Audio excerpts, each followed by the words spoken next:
Nous vous invitons à vous abonner si ce n'est pas encore fait, à activer la cloche pour être au courant de nos prochaines vidéos, à nous suivre sur nos réseaux Facebook, Instagram, adventiste.mq. Bon visionnage et prenez soin de vous. Vous avez besoin d'aide. Vous souhaitez vous entretenir avec un pasteur, un psychologue, un conseiller en relation d'aide.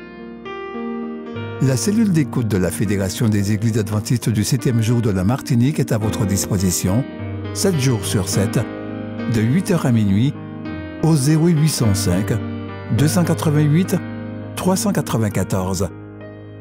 Cet appel est gratuit.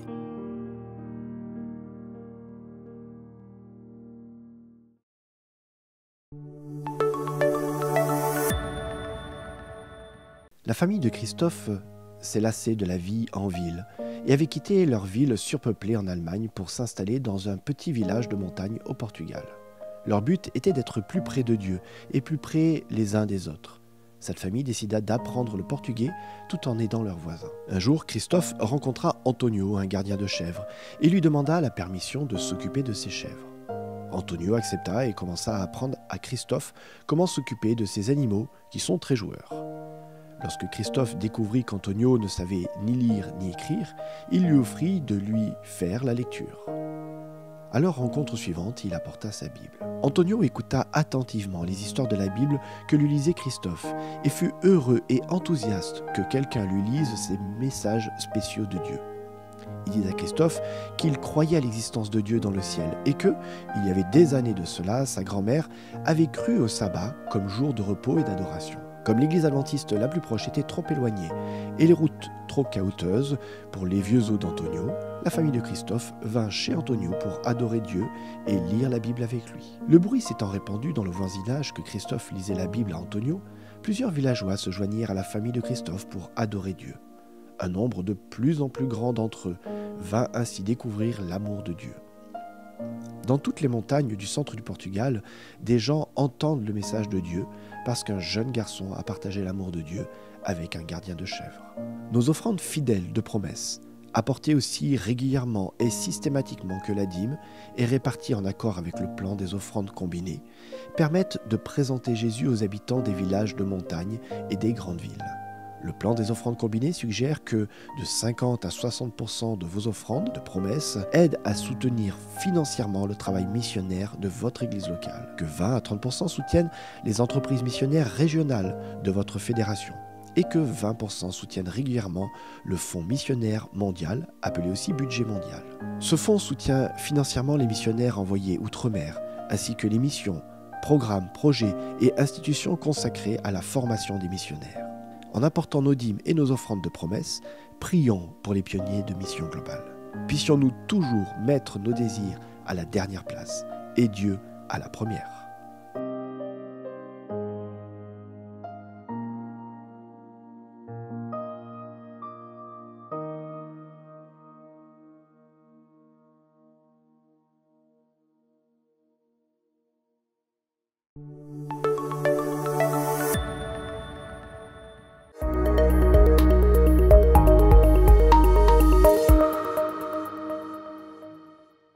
Mes frères et sœurs, chers amis, je souhaite à chacun un très bon sabbat sous le regard de notre Seigneur Dieu. Je vous souhaite également de recevoir en ce jour d'adoration, en ce jour de repos, toutes les bénédictions de notre Seigneur Jésus-Christ. Il nous l'a promis, il est avec nous et il sera encore avec nous tous les jours jusqu'à la fin du monde. En ce jour, puissions-nous réellement faire une pause en nos cœurs, faire une pause dans nos esprits, faire une pause dans toutes nos activités que nous avons pu avoir dans la semaine. Je veux parler au niveau psychologique. Faire vraiment cette pause dans le Seigneur afin de se ressourcer dans sa parole.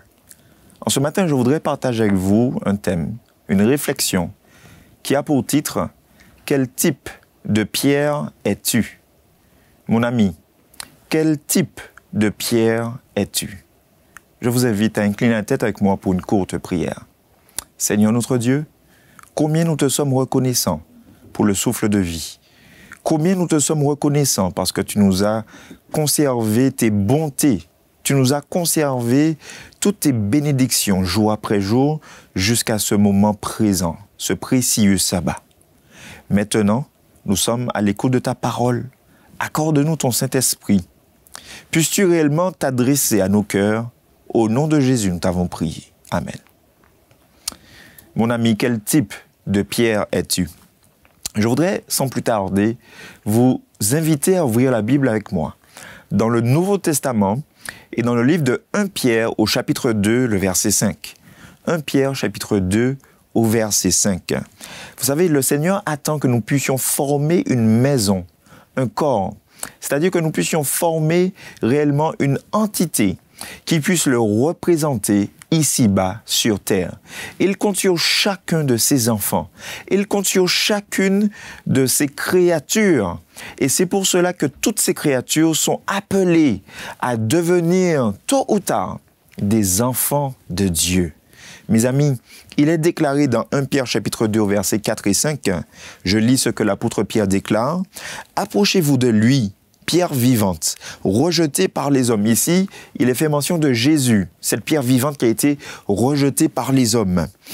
Écoutez la suite, « mais choisie et précieuse devant Dieu. » Le verset 5 dit ceci, il continue en disant, « Et vous-même, donc il s'adresse à chacun d'entre nous, il s'adresse à toi, comme des pierres vivantes, vous-même comme des pierres vivantes, édifiez-vous pour former une maison spirituelle, un saint sacerdoce, afin d'offrir des victimes spirituelles agréables à Dieu par Jésus-Christ. » Mes frères et sœurs, chers amis, dans la parole de Dieu, nous sommes appelés des pierres vivantes.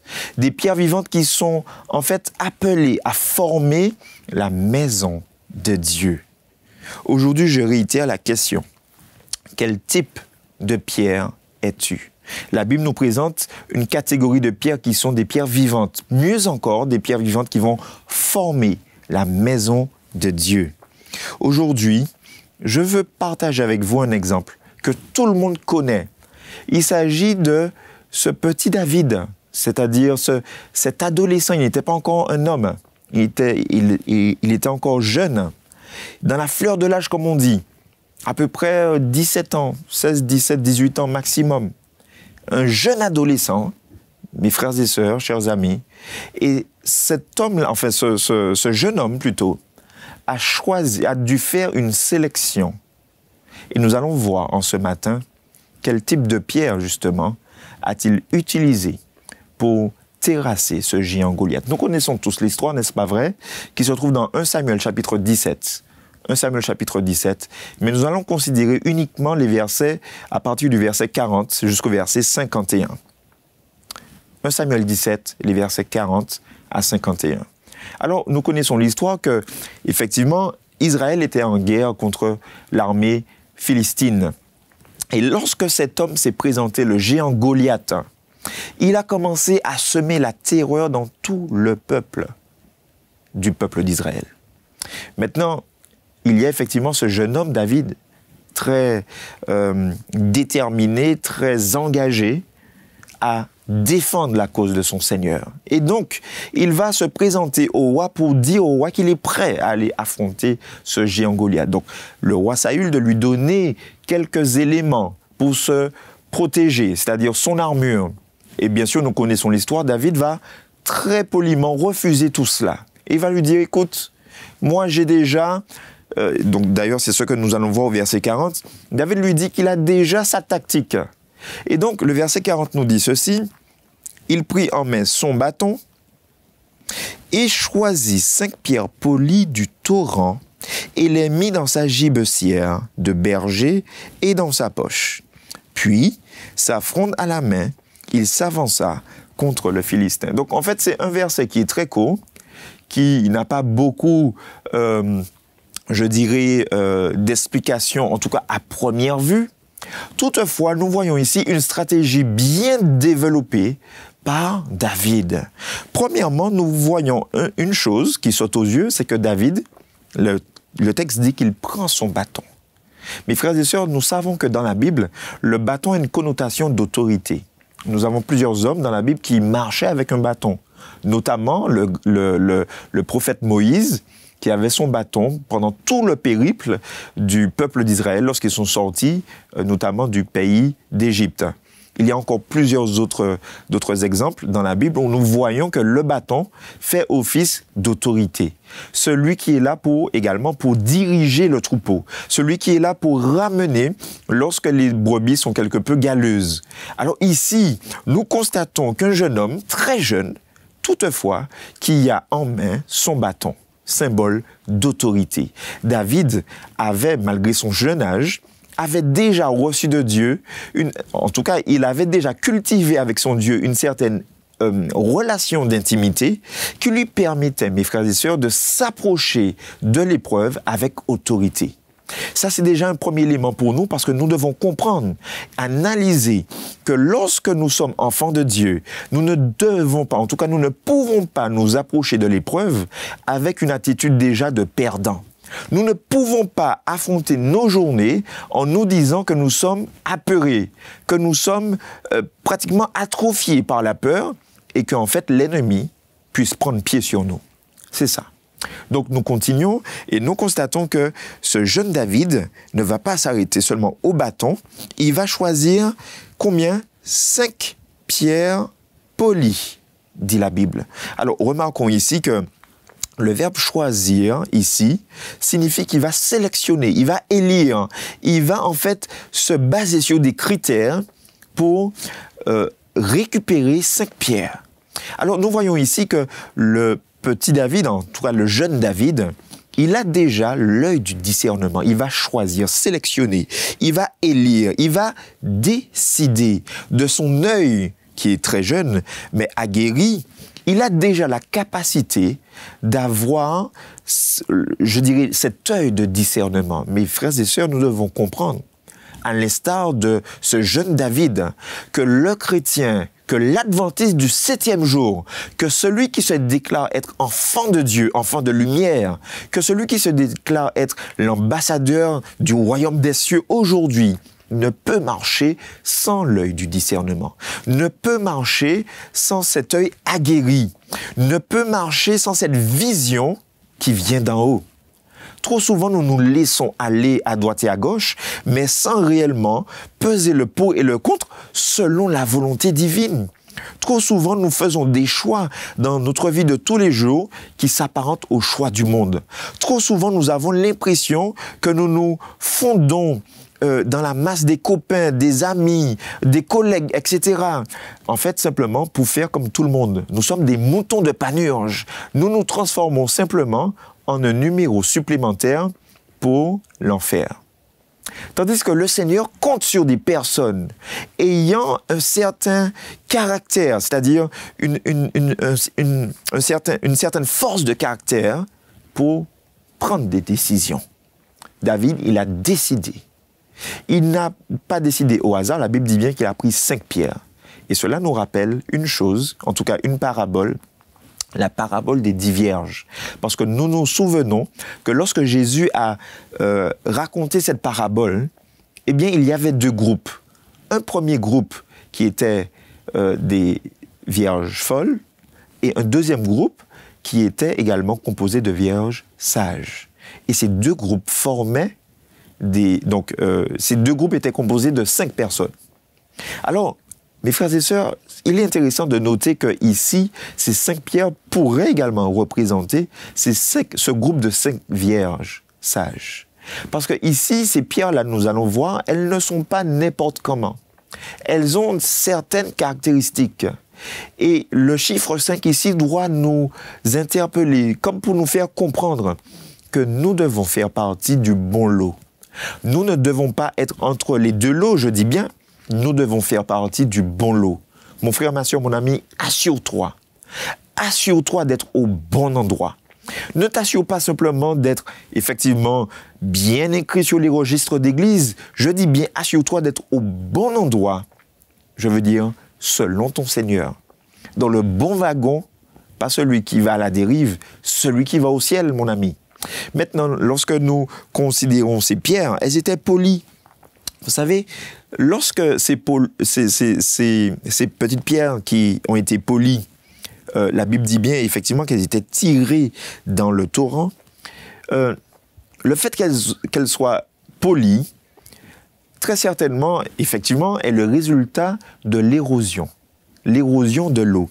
C'est-à-dire que ces pierres-là, elles ont subi cette érosion, l'action corrosive de l'eau, et cela, en fait, au fil, je dirais pas seulement des jours, mais des semaines, des mois, des années même, eh bien, ont eu une allure qui était parfaite maintenant pour ce service dont le jeune David allait se servir. En fait, ces pierres ont été soumises à l'action de l'eau, mais d'une manière patiente, d'une manière, je dirais, avec humilité. Et en fait, ces pierres-là doivent nous représenter. Ces pierres-là doivent nous faire comprendre que nous aussi, nous sommes à l'épreuve de la vie. L'épreuve de la vie qui doit être prise, mes frères et sœurs, avec patience, avec humilité.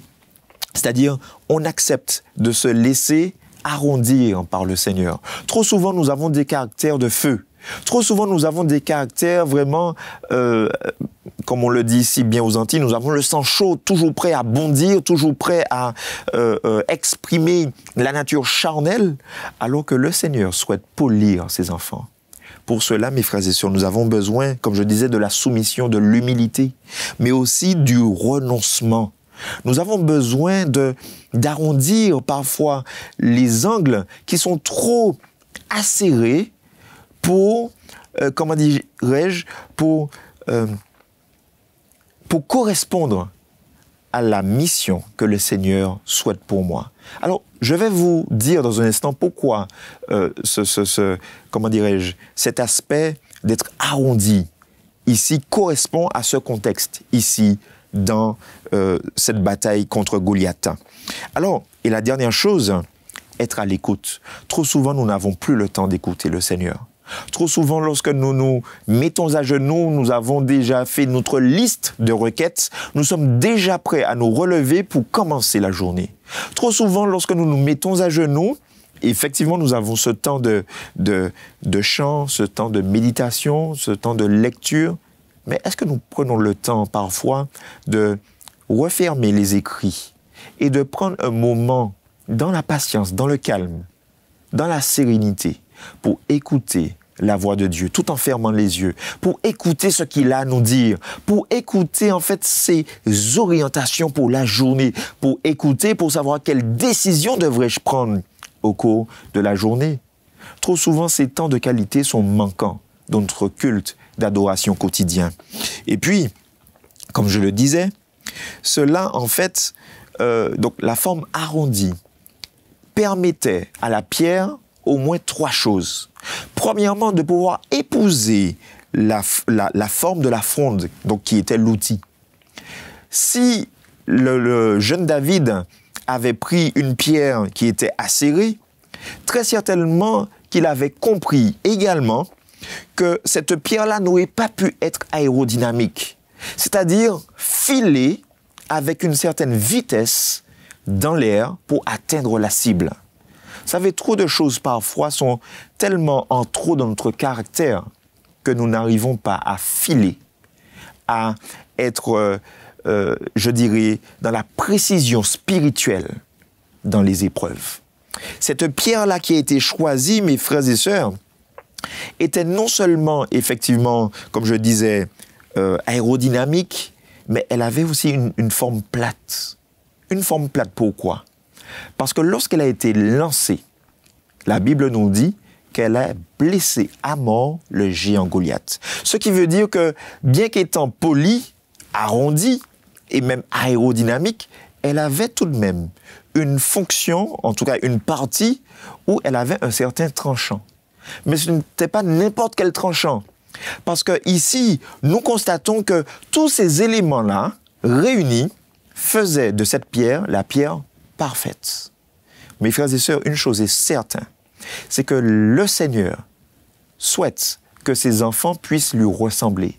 Et c'est pour cela que la Bible dit dans Matthieu 5, verset 48, « Soyez parfaits comme votre Père céleste est parfait ». C'est notre ultime objectif. N'écoutez pas les paroles d'aujourd'hui qui nous disent que l'être humain doit se contenter de la médiocrité spirituelle. N'écoutez pas les paroles rabaissantes où le chrétien doit sans cesse se comparer à des choses qui sont rabaissantes, en tout cas en termes, c'est-à-dire qui rabaissent la nature humaine. N'écoutez pas la voix de l'ennemi qui sans cesse nous rappelle que nous sommes des moins que rien. Le Seigneur a un objectif, a un standard plus élevé que ce que nous croyons. Le Seigneur souhaite réellement, mes frères et sœurs, que nous puissions être des hommes et des femmes qui ont cette efficacité pour construire sa demeure, c'est-à-dire pour être des éléments de poids dans sa maison. Il nous déclare d'ailleurs dans Apocalypse, « Je ferai de toi des colonnes dans ma maison. » Amen. Notre Dieu, notre Père, nous dit également à travers ce récit que toute chose doit venir de lui. Mon frère, ma sœur, toute chose doit venir de lui. Et c'est pour cela qu'il est si bien représenté dans ce torrent, le torrent qui est en fait quoi? La source de vie. Ces 5 pierres ont été prises dans le torrent, mes frères et sœurs, dans donc la présence de Dieu, dans ce cours d'eau, ce cours d'eau qui représente la source de toute existence. Ces pierres-là n'étaient pas à l'extérieur du courant d'eau, mais dans le courant d'eau, constamment soumises à cette force de modification perpétuelle qui a donc fait de ces pierres les pierres parfaites. Alors, lorsque nous avançons un petit peu dans l'histoire, nous connaissons un petit peu, effectivement, donc les deux opposants se sont approchés. Donc, bien sûr, lorsque Goliath a vu David avancer, il s'est senti vexé. Donc, il ne s'attendait pas à voir une telle représentation de l'armée d'Israël. Mais bien sûr, David venait au nom du Seigneur Jésus. Mais ce que je veux vraiment souligner avec vous en ce matin, c'est le verset 50. Le verset 50 qui déclare, alors je vais lire un petit peu plus haut, puisque nous savons que donc le verset 49 qui déclare, David mit la main dans sa gibecière. Il prit une pierre et la lança avec sa fronde. Il frappa le Philistin au front et la pierre pénétra dans le front du Philistin qui tomba le visage contre terre. Ainsi, donc le verset 50 dit ainsi, avec une fronde et une pierre, David fut plus fort que le Philistin et il le frappa à mort sans avoir d'épée à la main. Alors, bien sûr, la Bible dit bien que cette arme qui paraissait être une arme extraordinaire, puisque lorsque le Philistin apparaissait devant les Israélites, tout le monde avait peur. Les armes de ce Philistin étaient vraiment exceptionnelles, de par leur grandeur, de par leur poids, de par leur envergure. Il y avait vraiment cette crainte qui s'installait. David n'avait rien de tout cela. Tout ce qui pouvait frapper aux yeux, David n'avait rien de tout cela. D'ailleurs, lorsqu'il a été choisi par le prophète Samuel, je le rappelle, qu'il était le dernier sur la liste. Et même Samuel s'est demandé, mais est-ce que Dieu ne s'est pas trompé? Et c'est de là que le Seigneur a déclaré à Samuel, l'homme est celui qui regarde à l'apparence, mais le Seigneur regarde au cœur. Alors ici, le verset 50 nous dit bien, ainsi avec une fronde et une pierre, David fut trouvé plus fort. Ici, il y a une comparaison qui est évidente. Une comparaison plus fort en fait que le Philistin. Mais il est intéressant de noter que le mot fort, d'habitude dans la Bible, est employé est traduit par le mot gibor, donc la force, la puissance, gibor en hébreu. Mais ici, le mot gibor n'y est pas présent. Un autre mot, se retrouve ici, c'est le mot chazak. Et le mot chazak, ici, mes frères et sœurs, a une autre connotation. Chazak implique une certaine rigueur disciplinée. Ce qui veut dire que le jeune David, alors que la Bible nous dit qu'il a été plus fort, Nous pouvons remplacer le mot fort par « il a été plus discipliné, plus rigoureux ». David également, un autre aspect que ce mot souligne, c'est que le mot Shazak ici implique un entraînement sévère et assidu. Implique également quelqu'un qui va afficher une certaine force de caractère, qui n'aura pas peur de se mettre debout pour dire avec assurance, avec détermination, je me suis déjà suffisamment entraîné, maintenant je suis prêt pour le combat. Mes frères et sœurs, si la question devait se poser à chacun d'entre nous, es-tu prêt pour le combat spirituel? Es-tu prêt pour la bataille cosmique qui prend place dans le cœur de chacun d'entre nous, à chaque moment, à chaque décision, à chaque journée, à chaque seconde, sachant que l'ennemi, le diable, il est là pour rôder comme un lion? Es-tu cet homme qui peut avoir, cette femme qui peut avoir à son actif ce mot Shazak? Plus déterminé, plus rigoureux, plus discipliné, plus assidu. Mes frères et sœurs, ce que nous devons reconnaître ici, c'est que le jeune David ici n'avait pas peur de dire « Moi, j'en veux plus pour mon Dieu. Moi, je veux toujours plus d'opportunités pour témoigner pour lui. » David n'avait pas peur de se mettre devant, par exemple, les portes pour déclarer aux uns et aux autres, c'est le Seigneur Dieu, le Dieu Tout-Puissant. Il n'avait pas peur de se mettre, parfois même en porte-à-faux avec ses propres frères, pour déclarer que seul Dieu est digne de confiance, que seul Dieu est digne d'adoration. Alors que tout le monde doutait, ce jeune David, étant vraiment assidu à l'école de la vie, mes frères et sœurs, n'a pas manqué à l'appel. Alors qu'il avait toutes ces années où il était en retrait avec ses troupeaux, ses moutons, etc., il ne perdait pas son temps. Oh, beaucoup d'entre nous aujourd'hui sont là à perdre leur temps. Alors que nous devrions plutôt mettre ce temps à profit pour un entraînement bien spécifique. Cet entraînement, mes frères et sœurs, chers amis, nous le connaissons. C'est l'entraînement que la parole de Dieu nous propose, que l'esprit de prophétie nous propose, que l'étude assidue, quotidienne des études trimestrielles, la leçon de l'école du sabbat et tous les autres livres que nous avons dans nos bibliothèques, toutes ces choses-là, trop souvent, sont mises de côté. Nos Bibles, trop souvent, prennent trop de poussière, mes frères et sœurs.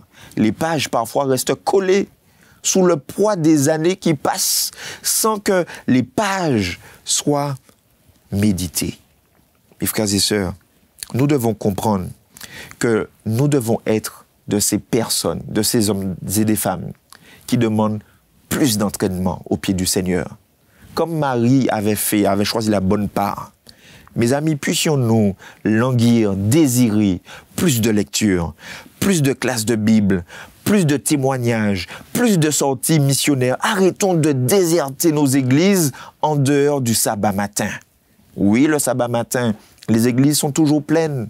Gloire à Dieu. Qu'en est-il de la semaine? Qu'en est-il des différents programmes? Qu'en est-il lorsque le peuple de Dieu se donne rendez-vous pour aller dans le champ? Mes frères et sœurs, nous avons besoin de comprendre que ce mot Shazak ici, qui a été attribué à David, ne l'a pas été par hasard. David avait un bagage spirituel qui lui a permis de tenir debout devant ce géant philistin, et non seulement debout, mais avec détermination.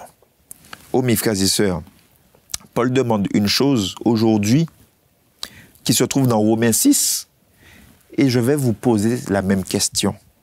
Parce que oui, c'est vrai qu'aujourd'hui, nous disons à tort et à travers que nous avons le salut par la grâce en Jésus-Christ. Amen. Gloire à Dieu pour cela. Nous sommes sauvés, nous sommes rachetés, nous sommes pardonnés, nous sommes transformés, lavés dans le sang de l'agneau. Gloire à Dieu pour cela. Mais trop souvent, cette grâce parfaite nous fait défaut parce que nous avons tendance à nous reposer sur nos lauriers. Et l'apôtre Paul nous demande dans Romains chapitre 6 au verset 1 à 2, « Que dirions-nous donc? Demeurerions-nous dans le péché afin que la grâce abonde? Il demande, est-ce que nous devons continuellement entretenir le péché parce que le sang de Christ a déjà coulé? Il dit non, loin de là. Nous qui sommes morts au péché, comment vivrions-nous encore dans le péché? Oh mes amis, trop souvent nous laissons le péché nous envahir tel une petite fleur, un petit arbre fruitier, environné de lianes qui ne peut même pas voir la lumière du jour. Ces lianes sont tellement denses, tellement puissantes, qu'elles font la plante, la petite fleur, le petit arbuste pencher sous le poids de ces puissantes lianes.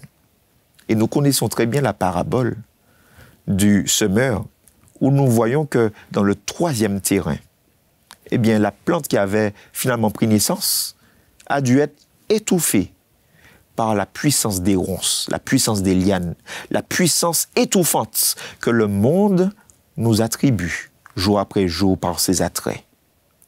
Est-ce que nous allons rester là les bras croisés en disant « le sang de Jésus a déjà coulé » ? Est-ce que nous allons déjà rester là encore, mes frères et sœurs, pour dire « nous sommes sauvés par grâce » ? Est-ce que nous n'allons pas un jour nous réveiller pour être comme David ? Je dis bien comme David, être trouvé plus fort que le géant Goliath. C'est la Bible qui le dit, mes frères et sœurs. Il a été trouvé plus fort, Shazak, qui veut dire il était plus entraîné, il était plus assidu, plus rigoureux. Il a été trouvé beaucoup plus au pied du Seigneur, avec cette envie, cette détermination pour avancer dans l'adversité. Mes amis, si David n'avait pas eu cette orientation de vie, s'il n'avait pas été aussi assidu, s'il n'avait pas été déterminé, jamais il n'aurait pu prétendre à être plus fort que Goliath et à remporter la victoire. Jamais nous n'aurions eu ce récit comme étant David qui a coupé la tête de Goliath. Jamais nous n'aurions eu ce récit comme étant Goliath, cette montagne à surmonter. Peut-être que jusqu'à maintenant, nous aurions eu peur des géants. Parce que David n'aurait pas été aussi affûté, aussi aguerri, aussi averti, aussi éveillé pour remporter la victoire. Et donc, mes frères et sœurs, cette force victorieuse, David l'a trouvée, effectivement, la Bible dit bien, en 2 choses. La Bible a dit qu'il n'avait pas d'épée, mais il avait au moins 2 choses. Il avait la fronde, et il avait la pierre qu'il lui fallait. La fronde, mes amis, qui signifie simplement cette notion d'entraînement. Parce qu'il faut savoir qu'un frondeur, à l'époque, passait des années et des années à s'entraîner. D'ailleurs, dans le peuple d'Israël, il y avait des tireurs d'élite qui étaient appelés donc les frondeurs. Et ils pouvaient même toucher un cheveu à des dizaines de mètres avec une petite pierre et leur fronde. Effectivement, les pierres avaient un diamètre à peu près de 5 à 7 cm et pouvaient atteindre jusqu'à, en tout cas, pratiquement, la vitesse d'une balle de revolver actuelle. Ils avaient une précision hors pair. Donc, effectivement, tout cela implique un certain entraînement. David, ce frondeur hors pair, n'avait pas seulement cet entraînement, mais il avait trouvé la pierre. Et nous savons très bien que dans la Bible, la pierre représente le rocher des âges, mes amis, n'est ni plus ni moins que notre Seigneur Jésus. David s'est reposé sur son Seigneur Jésus-Christ à chaque moment. Et il n'a pas pris plusieurs pierres pour mettre dans sa fronde. Une pierre a été suffisante. Parce que avec Jésus, nous sommes suffisants en toutes choses. Avec Jésus, nous avons la solution. Trop souvent, nous allons à droite et à gauche pour essayer, ici et là, pour voir quelle solution pourra mieux correspondre, alors que nous avons déjà la solution. La Bible ne dit pas qu'il est allé jusqu'à la 5e pierre, ni même jusqu'à la 2e. La première pierre a été la première, tout simplement parce que sa confiance a été vraiment, je dirais, indéfectible dans son Seigneur, dans le rocher des âges, son Seigneur Jésus. Alors, mes frères et sœurs, je te pose une question. Qu'est-ce que tu exerces? comme don aujourd'hui pour ton Dieu? David, nous avons vu tout ce qu'il a exercé.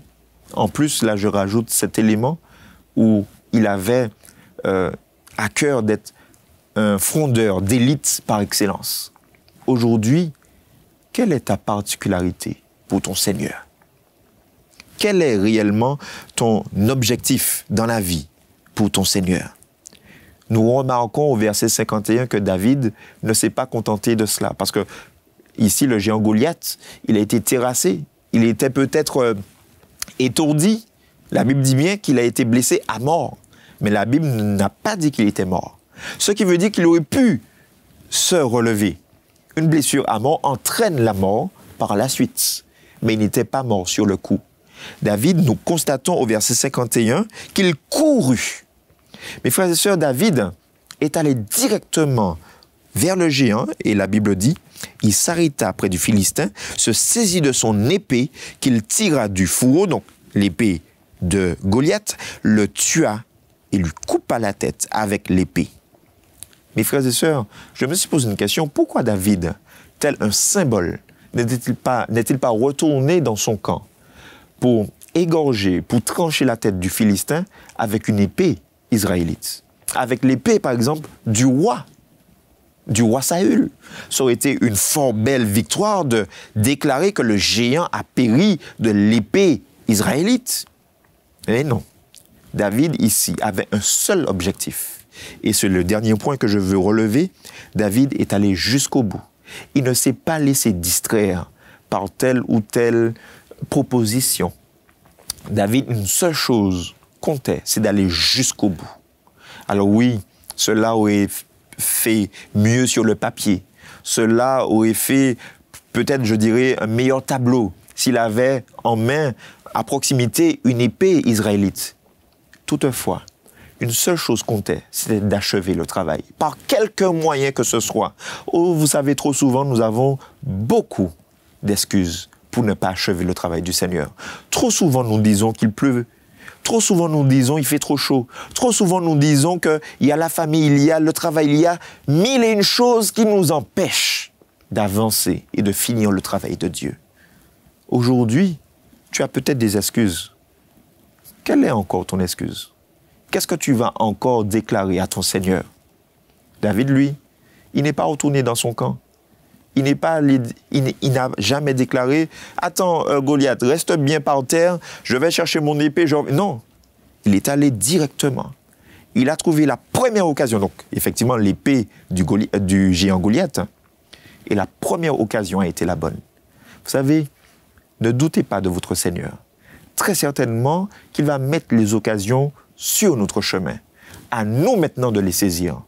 Tu entends, mon ami? À nous réellement de comprendre que ces occasions ont été mises sur notre passage par le Seigneur afin que sa gloire puisse éclater. David l'avait compris et c'est pour cela qu'il a pris cette épée pour achever le travail. Encore une fois, je reviens sur notre verset d'origine qui nous dit « Soyez ces pierres vivantes. Édifiez-vous pour former une maison spirituelle, un saint sacerdoce, afin d'offrir des victimes spirituelles, agréables à Dieu par Jésus-Christ. » Mon frère, mon ami, que tu puisses être ce saint sacerdoce en ce jour de sabbat. C'est-à-dire cet homme, cette femme qui vise, parce que ici le saint sacerdoce veut dire une sainteté élevée. Ne te contente pas de la vie mondaine. Le Seigneur a mieux pour toi. Un saint sacerdoce veut dire qu'il a quelque chose de supérieur pour toi. Il a une certaine consécration à te remettre afin que tu puisses réellement être à lui totalement. Pourquoi refuser? Pourquoi dire, Seigneur, peut-être plus tard? Cette sainteté est d'une richesse indescriptible.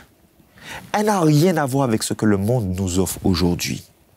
Oh mes amis, notre maison aujourd'hui spirituelle que nous devons former pour le Seigneur, notre Dieu, doit avoir cette connotation de haute sainteté spirituelle, de haute sainteté totalement mise à part pour notre Dieu. Plaise à Dieu que nous puissions remplir nos devoirs qui vont en fait révéler sa gloire jour après jour. Que Dieu nous bénisse. Amen. Nous allons maintenant prier. Seigneur notre Dieu, nous avons entendu ta voix. Nous avons compris que dans la vie, c'est vrai qu'il y a des défis à relever. C'est vrai qu'il y a toutes ces choses qui peuvent parfois faire peur, mais à l'instar de David, qui est allé directement, droit au but, Seigneur, où il a sélectionné ses 5 pierres, où nous voyons qu'il a eu une certaine stratégie qui n'était pas de l'à peu près, qui n'était pas arbitraire, qui n'était pas relative au hasard. Seigneur, que nous puissions nous calquer sur cette stratégie qui est bien huilée, parce qu'elle vient de toi. Une stratégie qui est bien assise sur le rocher des âges qui est Jésus-Christ. Seigneur, que tu puisses, à l'instar de cette histoire que nous venons de revoir ensemble, donner à tes enfants cette détermination pour être assidus à l'école du Seigneur Jésus, pour que nous soyons affûtés dans les moments d'épreuve. Que tu puisses réellement fortifier ton peuple aujourd'hui et que tu puisses nous donner cette envie de toujours faire fructifier ton œuvre ici-bas. Que tu puisses nous bénir et que tu puisses nous fortifier. Nous t'avons prié au nom de Jésus et pour sa gloire éternelle. Amen.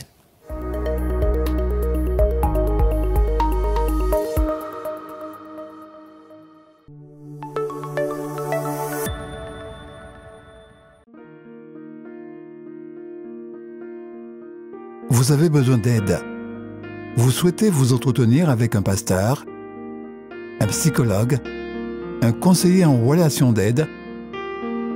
La cellule d'écoute de la Fédération des Églises adventistes du 7e jour de la Martinique est à votre disposition, 7 jours sur 7, de 8h à minuit, au 0805 288 394. Cet appel est gratuit.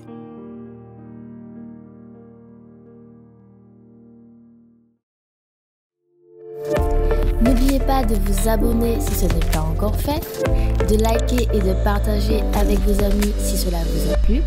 À bientôt pour une prochaine vidéo.